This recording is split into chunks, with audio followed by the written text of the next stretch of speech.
Here it is. This is the subject of today's conversation. Where have I Thank you seen for that before? you might have picked it up somewhere. Uh, Um, Thank you for writing it. Thank you for taking time in the first half of the first month of the year to get in conversation with us. you're welcome. I'd like to give folks a quick background, and will you just add the cool bits that I miss here? So, Ashok Miranda, a decade at Disney, as a creative director, but also as a producer.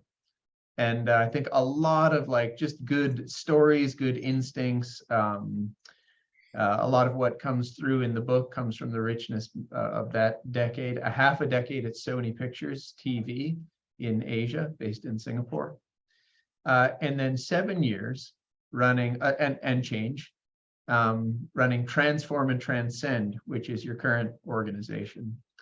And I think there's a few things going on there, from speaking, just stand and deliver speaking, but also working with executives, senior business leaders, heads of organizations, just to help them transform companies, whether that's from sort of good to great, or from needing to get to good in the first place, etc. Can you say more about Ashok Miranda? Can we make that topic one? Well, first of all, thank you, Kevin, for doing this. Really appreciate the time and effort. No, I think that sums it up pretty well. I think after I left the corporate world, I felt this calling to help businesses, but I wasn't sure what it was about. I had been a brand strategist and helped build many sort of brands for the companies that I worked for, like you mentioned. But there was something at the core that I felt needed to be fixed with companies. And the more I was exposed to the outside world, I was very sort of cloistered in the corporate world for many, many years. And then I went out and I found that this thing called culture needed to be addressed. And so I had experienced an amazing corporate journey with the companies that you mentioned. And so, I felt that small businesses, especially SMEs, were not focusing on the core thing that was going to make them very, very successful and help them to scale their business and grow phenomenally and attract and retain the best talent. And this thing was culture. And around 7 years ago, I started writing blogs and around this and posting stuff, and I came up with this word called culturitis, which is the disease of toxic culture. And a lot of people were fascinated with this idea, and that led to me writing this book, Kevin. And what was missing really was a blueprint in terms of how to create a powerful and strong culture in a company, and there was no template, no blueprint for that. And I thought that was going to be my gift to the business world. I had to figure this thing out, and so I came up with an ADCO. I call it the ADCO culture transformation process that I use today for my consulting work and my speaking, and I shared this. At the heart of this is really the fact that companies today can be a tremendous force for good. And they just haven't realized it. I mean, most companies are very transactional in nature. And I think as the fight for talent picks up, and we're seeing more and more companies, the best companies attract the best talent. That's how it's generally done. But there's tens of thousands of companies right here in Singapore and around the region that are really good at what they do, but they haven't sort of articulated their story well and haven't really built this core culture from inside out. And that's what my purpose is to help these businesses rise to their full potential, rise to greatness. And I really want to build a better business world. So that's what's motivating and driving me. And I'm writing my second book, by the way, so we'll talk a little bit about that as well. We're not going to let you off the hook until we hear a couple of Easter egg sentences about what's going on with book 2. That's great. Well, here's a passage that I want to start with. Ironically, it's at the end. It's under the section final thoughts, but I think it's a way to give people a kind of point of entry in. Building a company culture. See if you recognize the writer. Building a company culture isn't easy. It takes the will to change and the perseverance and tenacity to stay the course. It's like going to the gym. You know it's good for you, but you don't see the results immediately. You put in your solid effort consistently, and eventually you begin to see incremental changes that spur you on. Hang in there, keep at it, continue to do what is right, and you are guaranteed to see positive results. The reward is truly fulfilling. Believe me. Absolutely. It's building a muscle, and it takes a fair amount of perseverance and commitment and hard work to get it done. And you oftentimes don't see things happening overnight, right? But as leaders, we need to look over the horizon and guide this company to its full fruition and to its full potential. And so building that muscle, building that culture muscle, every day, every meeting, every strategy session, and thinking about the reason why this company exists and what we bring to our customers, and the way we want to treat our employees, and the way we want to help our employees reach their full potential, become the best versions of themselves. And I think that's what needs to happen over time. And I think it starts with obviously the great vision, the purpose vision from a leadership perspective, and then working at it, right? Working at it in everything that you do. One of the things that I've evolved from this book is helping companies become truly purpose driven. And what I mean by that, Kevin, is you have managed to permeate your purpose, which is a greater good, into every aspect of the business operation.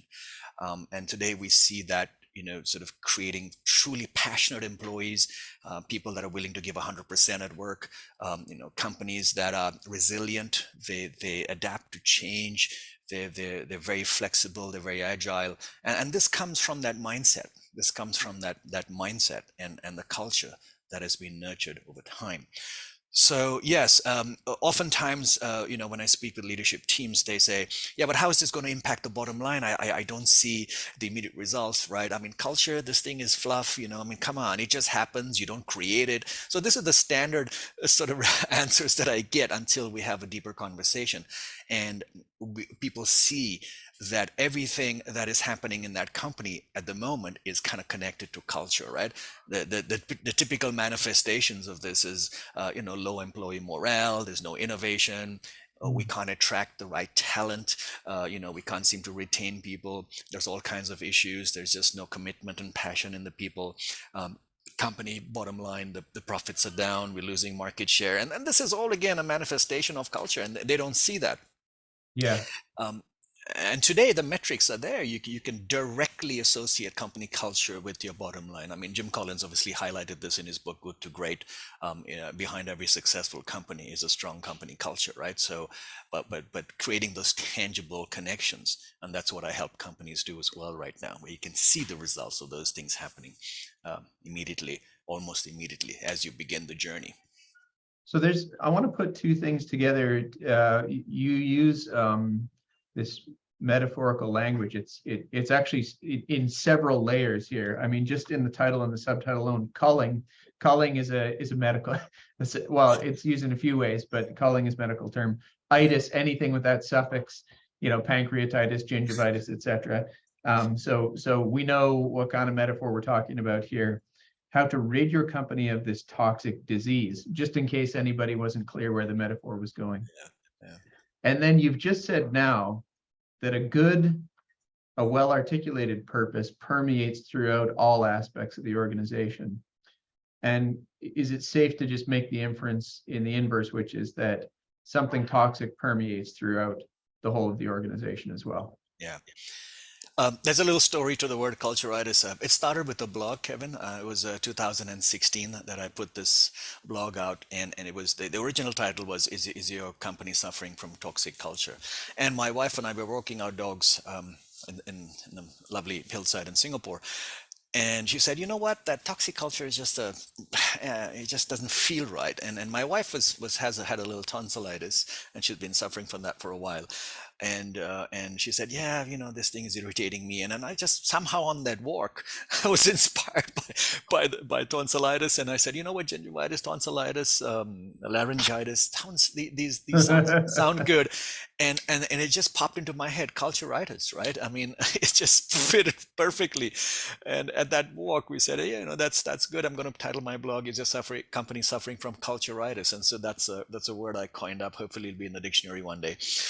But it is true, and I think the if and in the analogy here, and if you look at the book cover, there's a syringe being injected into a skyscraper, and I think inoculating your company against culturitis is something that we that what I had in mind when I wrote that book. How can we inoculate against this, right? And how can you prevent this from festering and growing? Because it does spread like cancer, and we have runaway cultures. We have cultures that have dragged businesses down, and we see stories of this everywhere. Mm. But um, oftentimes it goes undetected. It lies under the radar. Companies don't even know they have a problem until they discover that, oh my God, yes, we do, right? I mean, the outward manifestations are become so sort of prevalent that they don't even feel that they have a culturitis issue. But these things are dangerous. And if there's a wonderful line by Edgar Schein, who's the father of culture, and he said, if a manager doesn't manage, if you don't manage the culture will manage you. and and Right. that and that's what happens to a lot of companies. It becomes so endemic that the culture just drags everything down, and it becomes a way of life. It becomes a belief system. So you need to control that. You need to create that belief system in a company that then influences everything that you do, and especially your people. So yeah, I think that was the thinking behind the title, and metaphorically speaking, that's how we came up with that word. And curing culturitis would have been the perfect thing, but I wanted to make it a little stronger, and I think we landed on culling. It's a very muscular word, that culling. It's definitely Yeah. stronger. Yeah, It makes you think of camels gone wild in yeah, Australia or something like that. yeah. Okay, well, look, in I suppose we've kind of set up the problem, and I don't know that the readership or kind of corporate land necessarily actually needs too much convincing on the problem side of this. For a lot of the folks that we interview and talk to, they really need to justify the quality and the scale of the problem. And my cold read of this is actually if you said, hey, our culture's just going swimmingly, are they just fantastic, rich, organic environments for the best of people? You wouldn't have to set the problem up too aggressively. Yeah. But I love that you have such a clear framework here. And I know that a number of people in the professional world will too. So make my job as an interviewer really beautifully easy. Let's take a really steady pace through ADCO, Yeah. if you will. For those who will just listen to this or don't know what I'm on about, it's ADCOE. But Ashok, maybe you can just kind of tell us what you've built here. Sure. So one of the things is in the book, I just didn't want to highlight the culturitis issues, and people are probably are familiar once they read about that. And they say, so what can we do about it? Was really what I wanted to address. And there's a lot of books on business. There's lots of books and stuff, and leadership and law and business books. There's tons, but there wasn't really a single book with a clear roadmap on how to transform, how to build the foundations for a strong culture. And I think that's what I wanted to really bring to the business world. And so I was toying this idea with this framework, and initially it had 10 steps, and now and then I sort of condensed it down to 7. So I wanted to make it a very practical journey for a company to do this, and depending on the size of the company, this can take various forms. You can get it done in a few weeks or even a few months, but it's an evolutionary process. And so ADCO is an acronym for all the steps, and I'll quickly walk you through the process, and this is the actual process that they use, and I work with companies on their culture transformation. So the first step is A stands for the assessment side, where you got to take stock of your current culture, and there's several ways to do that. You look at your internal your surveys, your employee surveys, engagement surveys, or externally look at Glassdoor. Today we look at sites, review sites, and gives you an idea of how you're doing. It's unbelievable what has happened in the last 10 years. I always say that whatever happens in your company doesn't stay in your company anymore. Unlike Vegas, things are exposed. People vent on these review sites, and companies have no longer control of that information, and they can't control that narrative. Your employees actually are very powerful, and so Glassdoor today gives a good idea of how you're doing. Yeah, some of them people say it's perhaps biased in the negative, but generally people will talk more sort of vent from a negative perspective rather than a positive perspective, but it still gives you a great idea of what's happening inside.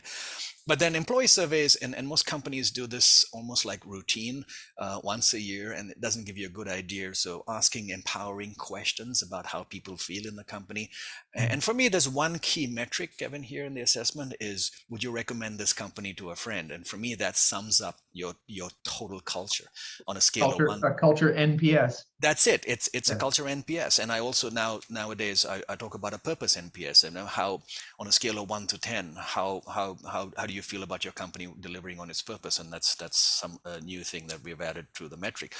But quite simply, get an idea. So the first step is get an idea of how you're doing from a culture perspective. What are some of the key issues? Where are the gaps?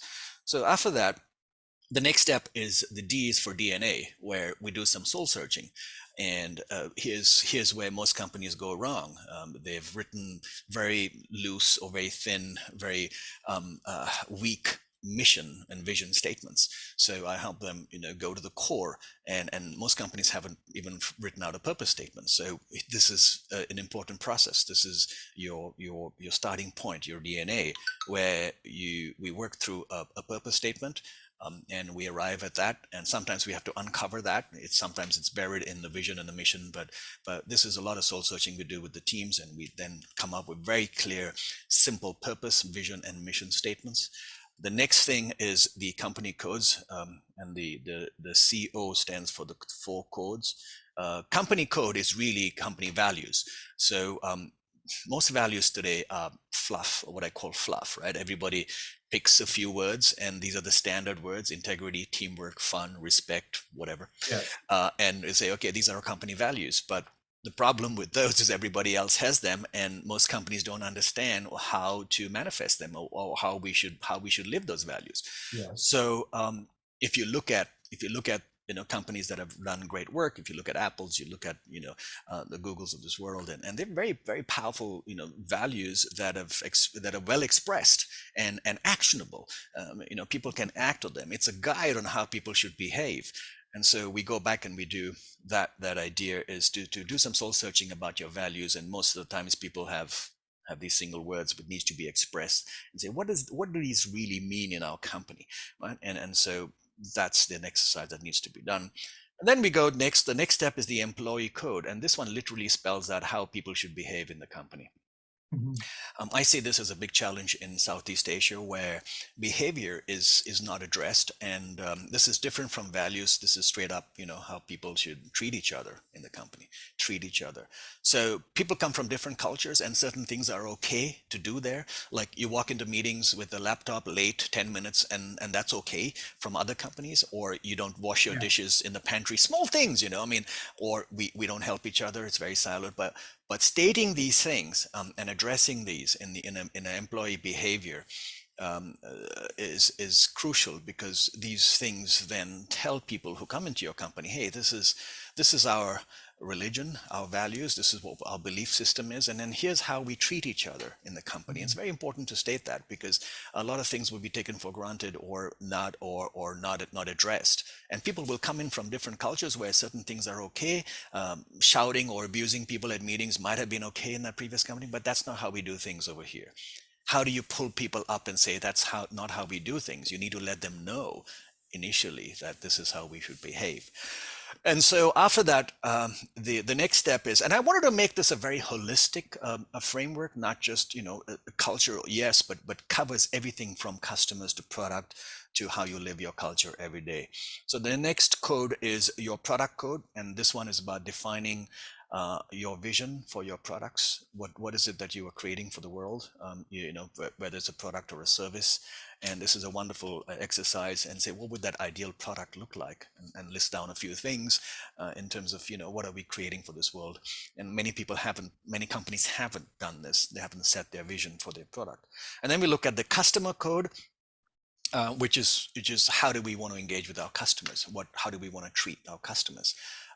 I included this because, again, quite simply, without customers, you don't have a business. And today we're seeing more and more cultures becoming tremendously customer centric, right? You see Amazon wanting to be the most customer centric company in the world, and as competition is moving into hyper competition, and today the fight for just customer loyalty is just going to be so critical. And so it's important to have some kind of a code written down in terms of how do we want to treat our customers. So what Yeah. should be, what does joy or what does bliss feel like for our customers? And I think writing that down and putting that as part of your culture playbook is so important. And And maybe if I yeah, can go ahead. just jump in there, something that we've seen. I was just speaking with a really successful writer on the business of client success, and for young professionals, it's actually not obvious. And for senior professionals, they feel like it is. It's like, well, that's a client. It's like you never call them if you don't have something valuable to add. Like, I thought we're supposed to call clients all the time. I thought I'm measured on, level of connection and engagement. It's like you've got something to learn about. So like there's a often unwritten, sometimes even unspoken code. And I actually, from our perspective, I love this aspect of the internal, what you said, the internal religion, right? The internal creed is we have a way of thinking about the people we serve, and there's deep subtlety to it in a great culture. So I particularly like that one, and I think you can go very deep and very broad on just that one alone. Yeah, and it's a wonderful exercise. So all these various steps is brainstorming with the teams across the company, and we pull in different people because, again, everyone should take ownership of this playbook and work towards that. This is the one that gets a lot of attention, the customer, because nobody thinks about it. It's normally relegated to the customer department, but you can't isolate that because customer, as Tony Shea from Zappos said, and as you know, Zappos is one of the most customer-centric successful companies on the planet. And unfortunately, Tony is not around with us with the tragic accident that he had. Was been bought by Amazon now. But Tony said, customer experience can't be a department. It has to be the whole company, because it comes down to your strategy, your goal, your budgets, and everything. You can't isolate it. We're living in a such a competitive world. Every customer today has the potential to make or break your business. Reviews are what we go with. The word of mouth today is absolutely powerful, right? Many Right. companies today are being built by or brought down by reviews. And so that's exactly what you said, Kevin. I mean, I think it needs to be an integral part of your culture. And so this was a very important sort of step in the culture playbook. How do we treat our customers? What's our relationship going to be? What do we want to make them feel? What does bliss or joy or customer satisfaction look like in our company, right? And so putting that down in a vision statement for your customers is absolutely paramount. So when you complete that kind of work with the folks you work with, what does the end product look like? Is it a series of bullets? Is it like is it prose? Is it 30 pages of prose? Is it like Yeah. a So is it, it like an old leather bound Harry Potter style, like yeah, guide manual from the 1800s? It's typically a PowerPoint. It starts with a culture playbook being a PowerPoint, and then it's Yep. manifested in many different ways. So each Okay. department can run with their own version of it. They create mini visions, and so companies can put it up as a mind map on a wall, Yes. and we've seen manifestations of that. So it takes various forms. But I typically we typically deliver a PowerPoint with a lot of pictures and staff Yep. fun moments in there, and it brings it to life. Again, I was inspired by HubSpot and all the other companies that have actually put these up on SlideShare. I mean, you can it's a 250 or 200 plus slide deck, the HubSpot culture, and it's wonderfully articulated and expressed. So really, yeah, like I said, it's the company credo. Um, One of the things that I talk to companies is about, and this is a straight up question that I ask many leadership teams. I said, you have SOP, standard operating procedures for everything in your company, right? Yeah. Your logistics, so how you manufacture products. But do you have an SOP for running the company? And they go, what do you mean by that? I said, is there an instruction book on how we run this company? And that's missing. And that's what needs to be done. So this is the playbook. This is the operating Yeah. manual, of your company. And that's the key thing. Most successful companies have this. They have created, they've spent the time and the energy to create their playbook. They refresh it every 2 years, 3 years. But it's important that we go and reference back. Leadership teams come and go, people come and go, but there's something about you that's intrinsically you in your company that needs to stay, right? And that makes Mm. you you. And that's a big part of this belief, this religion, this belief, this culture that you have. So when you do some of this, we'll call it codification, since they're all called codes. Um, when you do it, how good are people at it?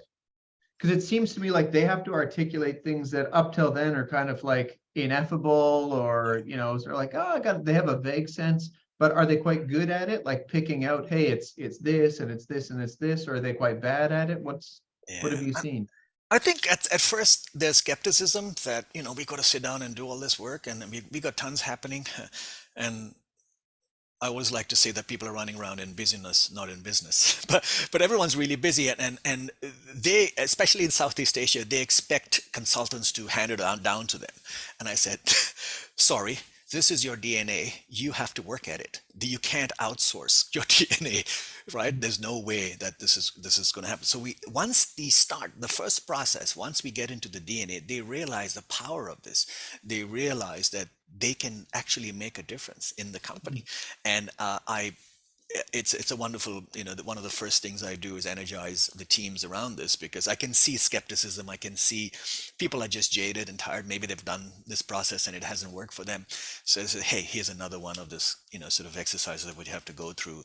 But they feel, once they start working on this and they feel that this is different this time, because we're getting to the core, the essence, and then we draw them out, and I just lead this facilitation and discussion, and they slowly along the path realize that there's an unfoldment that's happening here that is beautiful, and they actually can make a big difference in the company. And this is perhaps the best time in the company that they can influence and they can make a difference.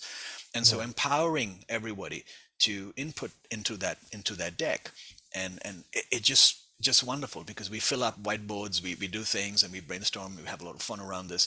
And they're building the blocks, they're building the culture glue themselves. They're working on each aspect here, especially the last step, which we haven't talked about, which is the evangelize part, where you manifest, where you bring this culture to life every day. And Yes. this we do this with the entire across teams, depending on how big the organization is. We fill up a whole auditorium or a boardroom with this, and we have a whole day fun exercise where people talk about ways to bring this culture to life. And it could be small things like, if one of your values is we support each other like family, then we'll have this massive cork board in our boardroom and put thank you notes there every week. And just things like that, where we have a culture day or a value day. We LinkedIn does this really, really well. So I give them ideas from how this works in different companies, and they actually look at it, plan out a 12 to 18 month calendar where they bring their culture to life, they bring their values to life, they in everything that they do. So it's I think by the time they get to this first or second step, there's always skepticism in the first one, but by the time we get into DNA, then they realize the value, and then they give more time to this. Um, Mhm. so yeah, I mean, I've dealt with all levels of resistance in my various projects, and again, companies might have gone through this operation. They might have gone through this vision, mission writing stuff at some Yeah. point, goal settings, but they don't see the value of doing this from a whole different perspective. So a lot of it is about changing that mindset and starting with empowering questions and bringing people on board. And once that happens, it's the momentum is there. So it must be the case that when you're kind of sitting people down, maybe you have to chain them to a chair at first, but you sitting folks down saying, look, I need you to start to articulate, say the customer code, the employee code. Yeah.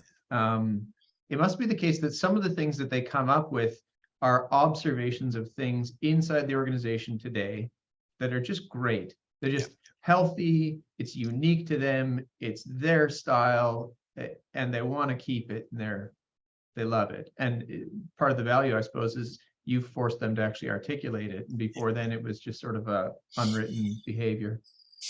And it must be the case that they dig out something and they say, this is just like a sample of that like multiple myeloma cancer that's rolling around our culture. And it exists, it's something we do, but it's something I wish we didn't do. Yeah. Yeah. So there must be, am I right about this? That as they Absolutely. go through and you kind of do an inventory, there must be a simultaneous sorting and like, this one's neutral. It's neither like amazing nor, Yeah. horrible. Put it to one side. This is great. We need to keep it. And that's toxic and it's killing us. Yeah.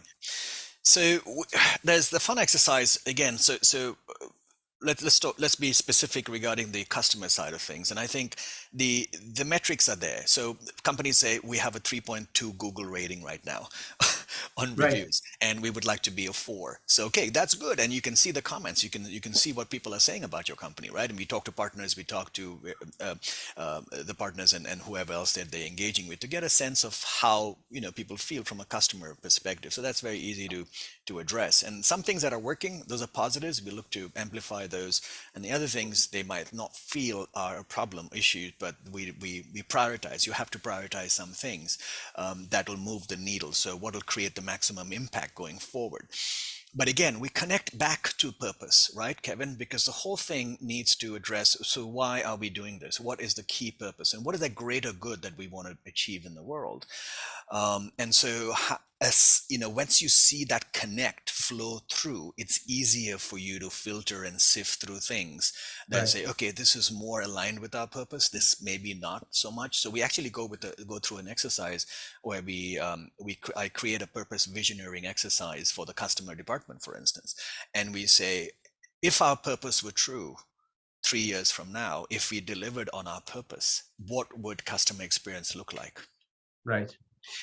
And then you reverse engineer that, right? And say, okay, to achieve this, what do we need to do now, right? Because that's aligned with our purpose, and this is what customer delight looks like. Now let's reverse engineer, saying what is it that we need to achieve to be able to get that outcome. I see. So then it could easily be the case that they pick out something that's happening in the organization today. And It's yeah, actually great, it's delightful, but unfortunately it has to go on the cutting room floor because it no longer serves the the greater purpose, yes. greater Yeah. purpose. Yeah. And Right. and once we do that, and then people get absolute clarity around the purpose and how it permeates through all operations, all aspects of the business.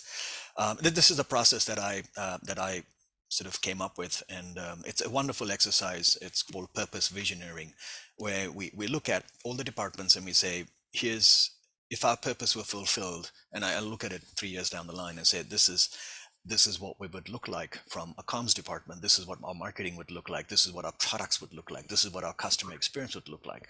And so when you have that vision, now it's about pulling it into reality. So people see the end result. Even from a people perspective, your L&D teams, like, I mean, what do you want your people to become at the end Yeah. of at the end of this period? We see ourselves as being, tech savvy. We have grown. We have achieved this. So you write it like a reverse, like a press release almost. Yeah. You write it like a press release, and so once you have those mini vision statements across your various departments, then it's easy to move towards in that direction because people see the outcomes. The Yes. problem we have today is people don't realize what are these, what does success, what does purpose fulfillment feel like and look like. So having that vision, creating those mini visions for each department is powerful.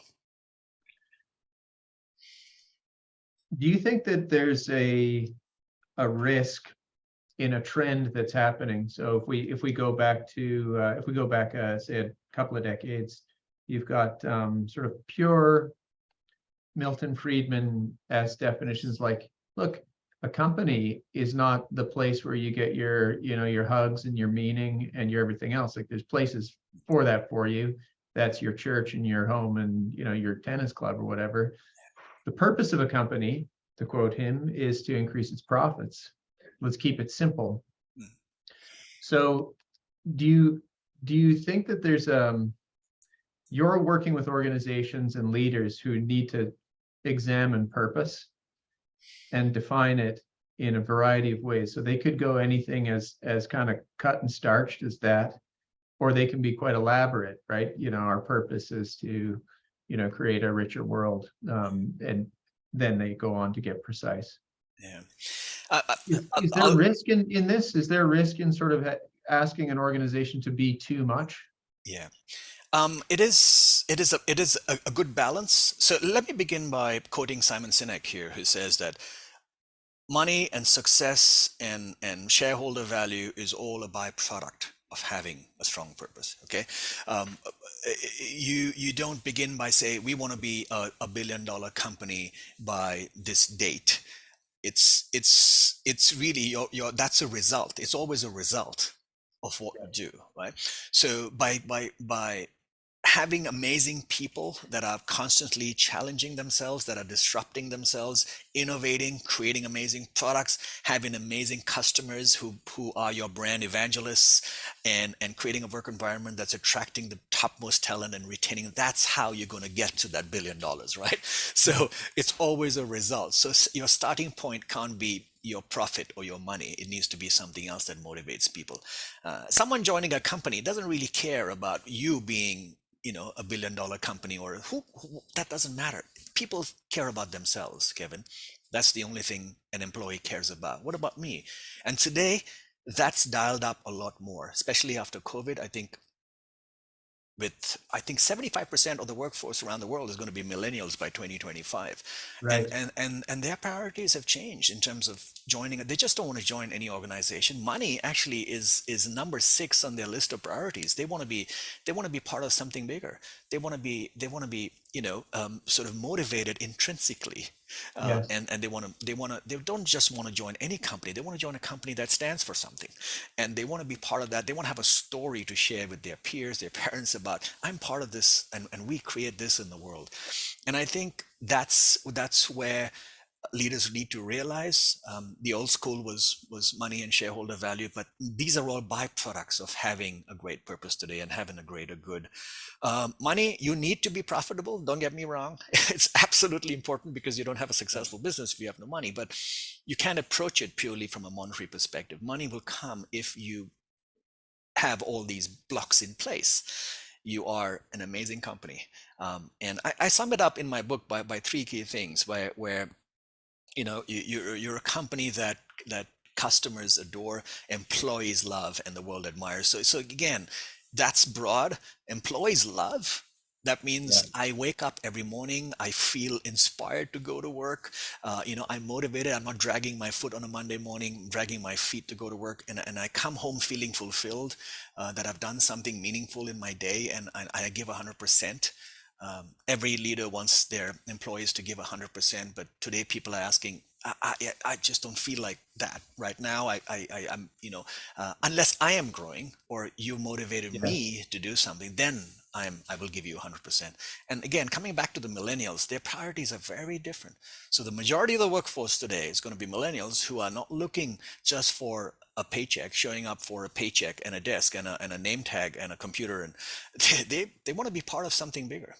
And those great companies who have great cultures have already realized this. The Googles, the Swirls, the Disneys, and they're attracting the best talent, and they're highly profitable at the end of it, hugely Yeah. profitable. So yeah, so I think to contextualize this, the paradigm has shifted slightly. Yes, it used to be about shareholders, and I'll talk about four key stakeholders. Every business today, fairly large size businesses, need to look at four key stakeholders. Number one are your people, right? And number two will be your customers. Number three will be the communities that you serve. And the most powerful stakeholder, the one that's most important today, is the planet. What are you doing to, what is your piece, what is your story about sustainability here and helping heal our planet? So these are the four key stakeholders that need to be addressed. So in my new book, Kevin, I'll share. I connect the dots between that, and I'll give you a little sneak peek here Yes, please. between culture, brand, and customer. So I call it the golden triangle of massive business success. So we're currently at the three stages, the three states of business consciousness. If you were to look at the world of business today, the most basic state is transactional, where a company would be purely involved in creating products, buying and selling, and there's nothing much happening there. People work, they come and go, and it's there's not much intrinsic motivation, nothing purely transactional. And a large percentage of businesses are in that. And they might be profitable for a while, or they might go under as competition grows, but there's nothing energizing more than money and products and services. The next higher stage is where, when a business has become self-aware of itself, and it is partly transformational. It is perhaps written a vision statement or some sort of a mission, and it knows that they are here for doing some good. They treat people better. They look at people as resources, as their resource, and they nurture them, and they also have done some work around their customers. So a lot of companies fall in that mid-range piece here. But there's a higher state of consciousness where a company is a truly evolved enterprise, where they have now become purpose driven. It's the greater good that's driving everything that they do, and they manifest this in right through the company, and hugely successful, hugely profitable. People love this company, employees adore this company, and people look up and admire you because you are a force for good. You have become a true purpose driven company. And so I'm helping companies who want to be in that space. They want to be the top 10 best places to work, and there are several metrics that define you, where people just, you want to be part of you. They're banging on your doors to work for you. And I think that's the consciousness where I'm helping companies to be, and that is the ultimate evolved enterprise. And many companies are there already. I mentioned names like Patagonia, there's Singapore. A few companies are working to get into that space, because then it's on autopilot. You've created a wonderful company. It's truly purpose driven. Employees are energized, fully charged. They give 100%. You are innovative products and services. You're ahead of the curve, and everything is just working in beautiful synchronicity around to create that magic, successful, long-term successful business. Wow. I mean, I can tell that you're animated about it, and I'm excited to see how it comes out. What is the timeline for that manuscript? The working title is the Golden Triangle of Massive Business Success. Yeah, and when will we see that come for readers? Well, I'm halfway through it. I had to I rewrite a few. I won't bully you. I'll back off the pressure. My goal is by the end of this year to launch that book. And yeah, with COVID, a lot of things had to be reframed, and new perspectives had to come in, because it changed a lot about the way businesses are run and priorities, etc. Yeah. A couple of questions that are still hanging on, and it's going to bug me. I won't sleep nicely if I don't ask you these. I'll use an illustration from my own business, which I was running before. I was running a few offices for another organization, we had a beautiful culture, and we were able to identify a number of things. I'll give you two examples. One was that a lot of us flew, and we would come back to Singapore, and there was a habit of buying something from the duty free to just plop on the pantry table. And it could be anything, right? In Chinese New Year, it's going to be the Chinese New Year snack. Sometimes it was a bottle of wine or a bottle of whiskey, but it was this habit. And we talked about this sort of unwritten code, and actually there were almost like teachers inside the organization that would be like, hey mate, like, I know you're new here, but when you come back from Thailand, Yeah. you bring a snack. Like, I don't care if it's a pack of gum, but like, that's just what we do. It was beautiful, right? It was quaint. And then I think another one was that when there were birthdays, there was cake or muffins or something, and there was the birthday song.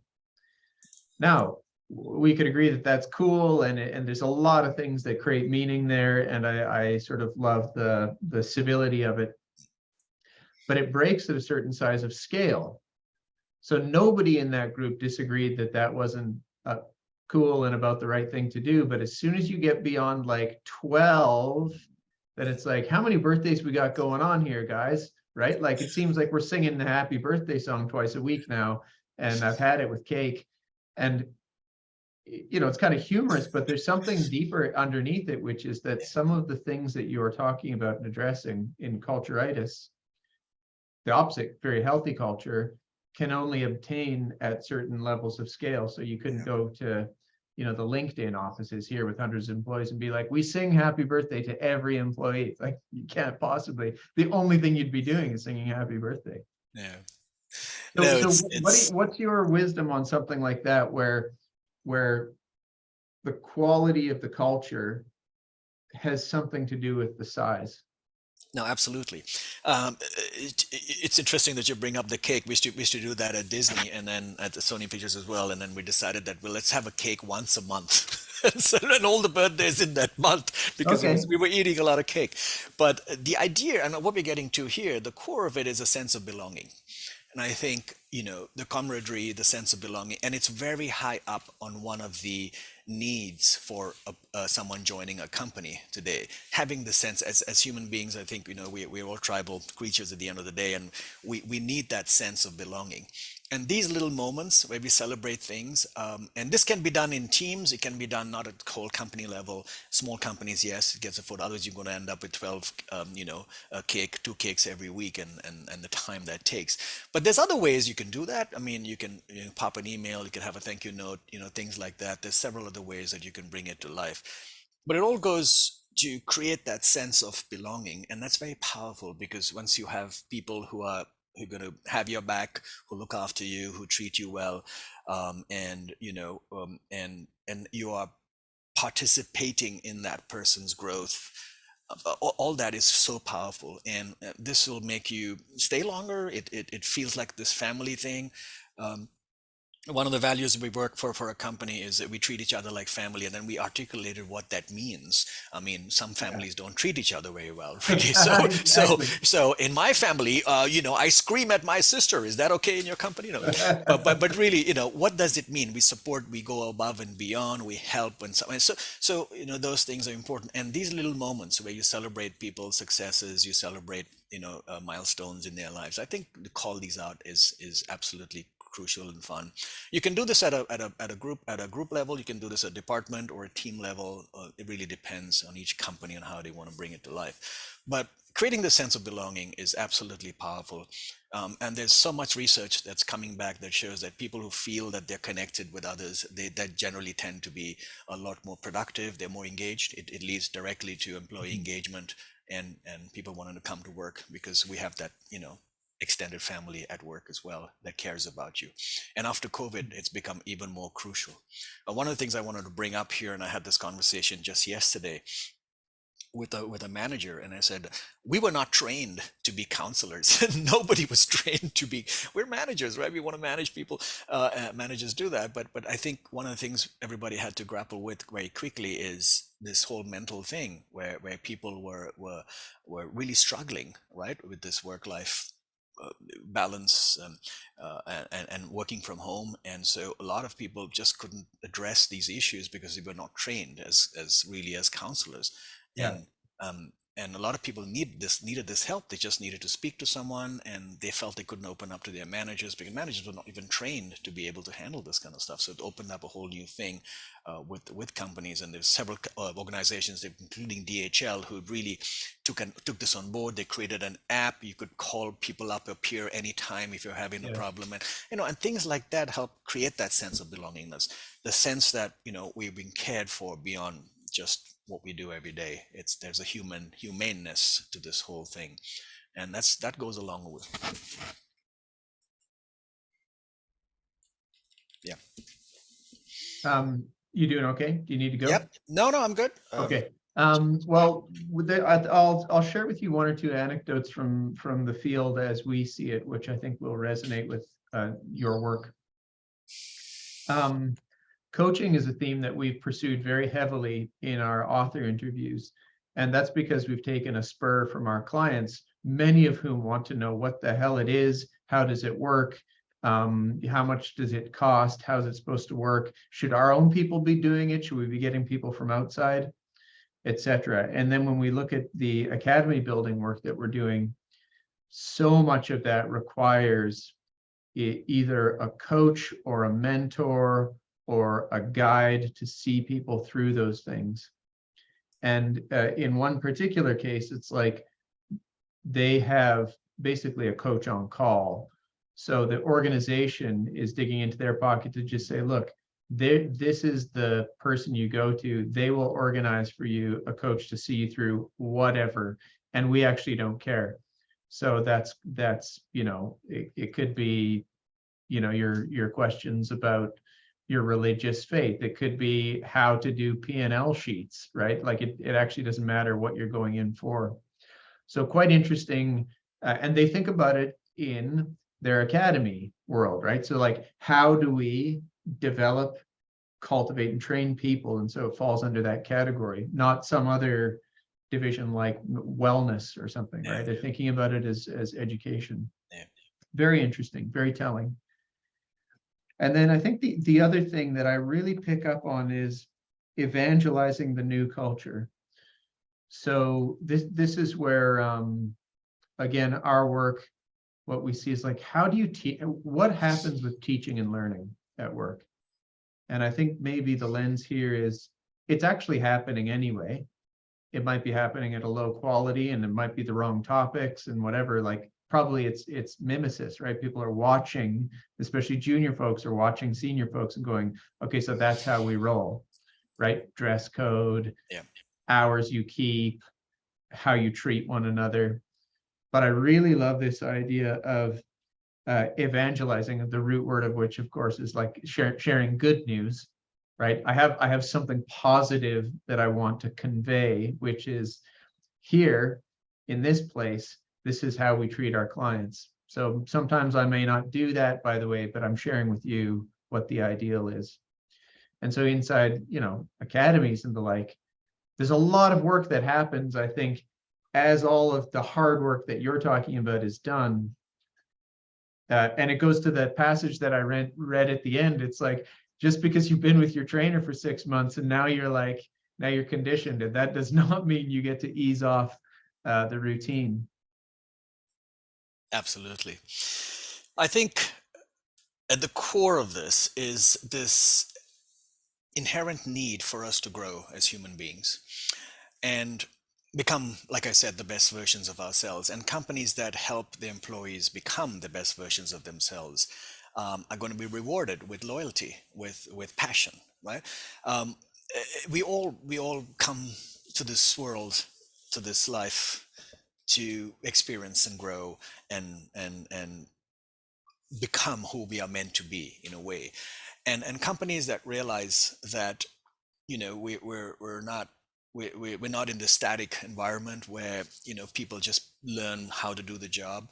but understand why, and constantly look at enhancing their own growth and looking at ways to do that, whether it's a formal process. I hugely sort of subscribe to the mentorship program, and I'm a product of that as well. At Disney, we had assigned mentors for us for 2 3 months, and we could pick anyone in the company to help us and guide us, and it was amazing. It was very, very powerful. Kevin, like you said, there's so much wisdom in a company that's latent there. It's just in that company, and I think tapping into that, especially with older employees, we're entering this whole new phase of work where people are going to be working into their 60s and perhaps even 70s now. In France, has just increased Yeah. the retirement age.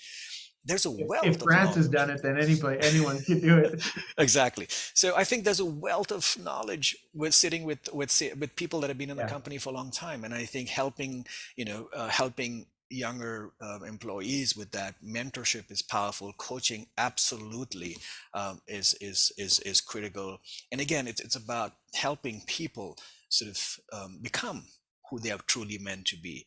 Um, there's a wonderful company right across the border here, and they're looking at developing people holistically, not just from productivity and the work aspect, but becoming an overall better human being. So mindfulness and meditation and things like that, where companies are investing into the whole self stuff now, and people are seeing a value in that, especially during COVID. I know many companies that had mindfulness workshops and meditation sessions, and it really helped people become more centered, and they're learning new skills beyond work.